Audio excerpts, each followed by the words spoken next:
सुबैया रंग बिरंगी मुर्गियों को एक तरफ एक टोकरी और दूसरी तरफ एक और टोकरी में रखता था।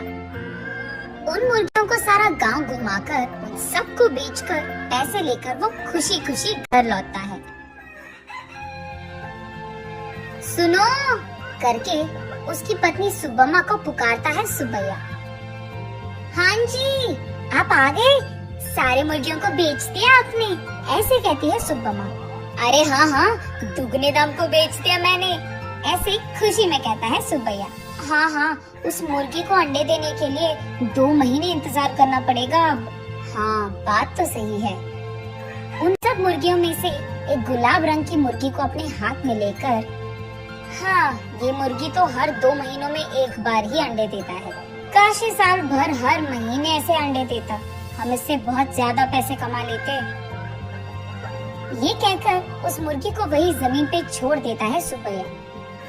चलो छोड़ो जी, इसी मुर्गी के वजह से तो हम कुछ तो भी कमा पा रहे हैं, अब उसी से काम चलाना होगा। अब चलो, खाने का वक्त हो गया, खाने आ जाइए आप। उस रात के 12 बजने के बाद सुबैया धीरे से नींद में जागकर अपनी आंखें खोलता है। उसके बगल में मौजूद सुबम्मा गहरी नींद में थी। इसी को मौका मानकर सुबैया धीरे से एक चाकू को लेकर बाहर जाता है। बाहर टोकरी के नीचे मौजूद उस गुलाब रंग की मुर्गी को वो बाहर निकालता है और उस मुर्गी से सुबैया ऐसे बात करता है। हर महीना अगर तू अंडा देगी तो तेरा कुछ जाएगा क्या? या फिर तुझे इस बात की घमंड है कि तू एक ही है जो रंग बिरंगे अंडे देती है? आज मैं तेरा घमंड उतार दूंगा। तो क्या कि तुम हर महीना अंडे नहीं देती हो, सारे अंडे तो तुम्हारे ही पेट में है ना। उन सारे अंडों को एक ही साथ बाहर निकालकर मैं उन सबको एक ही बार में बहुत ज्यादा पैसे के लिए बेच दूंगा, देख लेना। ऐसे कहकर जोर से हंसकर उसके चाकू से उस गुलाब रंग की मुर्गी को मार देता है सुबैया। लेकिन उसके पेट में देखने पर उसे एक भी अंडा नजर नहीं आता है। हाय भगवान, ऐसे सोचते ही रहता है कि इतने देर में सुबम्मा नींद से जाग उठती है। वहाँ आकर उसके पति के किए को देख, अरे भगवान, ये तूने क्या कर दिया? मैंने सोचा कि सबकी तरह तुम मूर्ख नहीं हो, पर तू तो वही निकला। अरे रे, इतनी अच्छी पैसे देने वाली मुर्गी को तूने जान से मार दिया। अरे रे, सोने की बतख की कहानी कभी सुनी नहीं है क्या तुमने? हाय भगवान, ये मेरे पति ने क्या कर दिया? तुझे लालची बनने की क्या जरूरत थी? ऐसे वो रोती रहती है कि इतने में ए सुनो, क्या कर रही है तू? सुबम्मा, सुबम्मा उठो, क्या हो गया तुझे? सोते हुए इतनी जोर से चिल्ला रही है, पागल हो गई है क्या? नींद से जागकर सुबम्मा परेशान होकर अपने पति की ओर देखती है। उसे कुछ नहीं समझ आता है। वो तुरंत बाहर जाकर टोकरी के नीचे बैठे उस मुर्गी को भी देखती है। वो मुर्गी तो हमेशा की तरह सही सलामत थी। ये देख सुबम्मा अंदर आकर, ओह, ये सब सपना था, मैंने तो सच सोच लिया था इसे। ऐसे कहती है सुबैया से। क्या सपना, क्या सच की बात कर रही है? आधी रात को मुझे उठा दिया तूने अच्छी नींद से। चल जाओ, सो जाओ अभी, कहता है सुबैया। अरे जाइए ना आप भी, मुझे तो बुरा सपना आया कि आपने उस मुर्गी को जान से मार दिया, क्योंकि आप लालची बनकर उसके पेट में मौजूद अंडों को निकालना चाहते हैं। मैं कितनी घबरा गई पता है आपको? मुझे क्या पता था कि वो सपना है, मैंने तो आपको बहुत डांट लिया। ऐसे कहती है। हाँ हाँ, ठीक है ठीक है, वैसे मैं उस मुर्गी को क्यों मार डालूंगा, मैं क्या पागल हूँ? वैसे मुझे तो हमारा अतीत बहुत अच्छी तरह से याद है। आज अगर हमें चैन की नींद मिल रही है तो वो उस गुलाब रंग की मुर्गी के वजह से ही है, उसको मैं क्यों मार डालूंगा? चलो सो जाओ अभी, तुम और तुम्हारे सपने। ऐसे कहकर सुबैया सो जाता है। लेकिन सुबम्मा वही बैठकर अतीत में चले जाती है। एक समय में सुबम्मा और सुबैया दोनों मुर्गियों का व्यापार करते थे।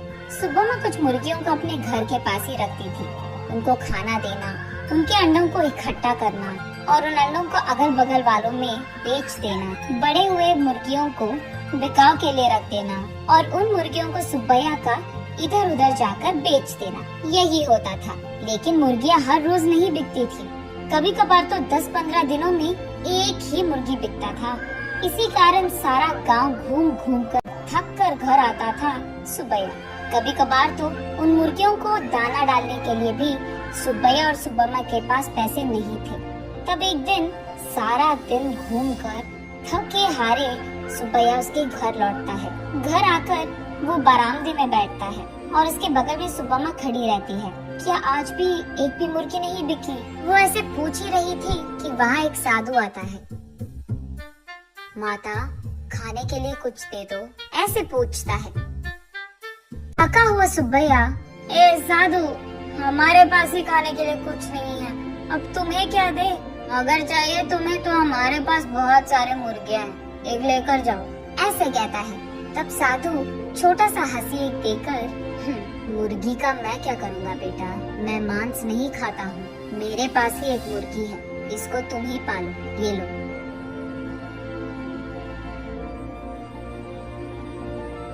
ये कहकर उनके हाथ में मौजूद एक गुलाब रंग की मुर्गी को उसके हाथ में देता है। मुड़कर देखने से पहले ही वो साधु वहाँ से गायब हो जाता है। सुब्बैया तब उस गुलाब रंग की मुर्गी को देख, इस तरह की मुर्गियाँ भी मौजूद है क्या? अगर इसी रंग के मुर्गियाँ हमारे पास होंगे तो हम उन्हें दुगने दाम में बेच पाएंगे, ऐसे कहता है सुब्बम्मा को देखते हुए। हाँ चलो ठीक है, अब हमें इस प्रकार के मुर्गी कहाँ मिलेगा? वो साधु मांसाहारी नहीं था इसीलिए दिया उसने, वरना इस रंग की मुर्गी हमारे पास कहाँ से आता? ये कहकर उस मुर्गी को वही एक टोकरी में डालकर वहाँ से चले जाते हैं। अगले दिन देखने पर वो मुर्गी अंडे देता है। ये देख वो दोनों उन सारे अंडों को एक जगह इकट्ठा करके रखते हैं। कुछ दिन बाद उन अंडों से बाहर आए मुर्गियों को देख सुब्बम्मा आश्चर्यचकित हो जाती है। अरे सुनो, इधर आइए आप, सुनते हो? अरे कहाँ हो आप? इधर आइए जल्दी, ऐसे वो अपने पति को पुकारती रहती है। अरे क्या हो गया? ऐसे चिल्ला रही है जैसे कोई मर गया, क्या हो गया?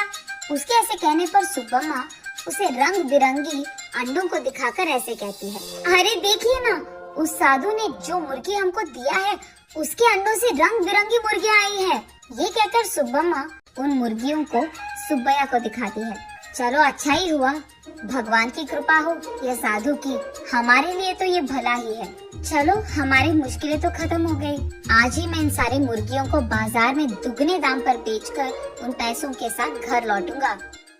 सुब्बैया जो रंग बिरंगे मुर्गियों को लाता है वहाँ के गांव वाले कभी नहीं देखे थे। इसी कारण गांव वाले सारे बहुत उत्साह से हमें चाहिए तो हमें चाहिए ऐसे एक दूसरे में बहस करते हुए सुब्बैया के पास जाते हैं।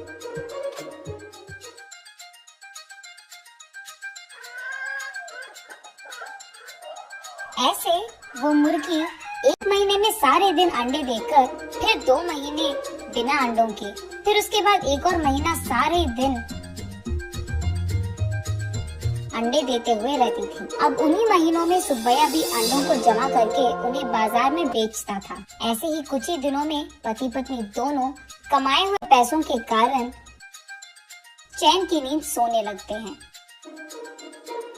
सुब्बम्मा वापस होश में आकर, ओह अब याद आया, सुबह मैं सोच रही थी कि ये मुर्गी साल भर अंडे क्यों नहीं देती है, शायद उसी कारण ऐसा बुरा सपना आया मुझे। ये सोचकर वापस गहरी नींद में सो जाती है सुब्बम्मा।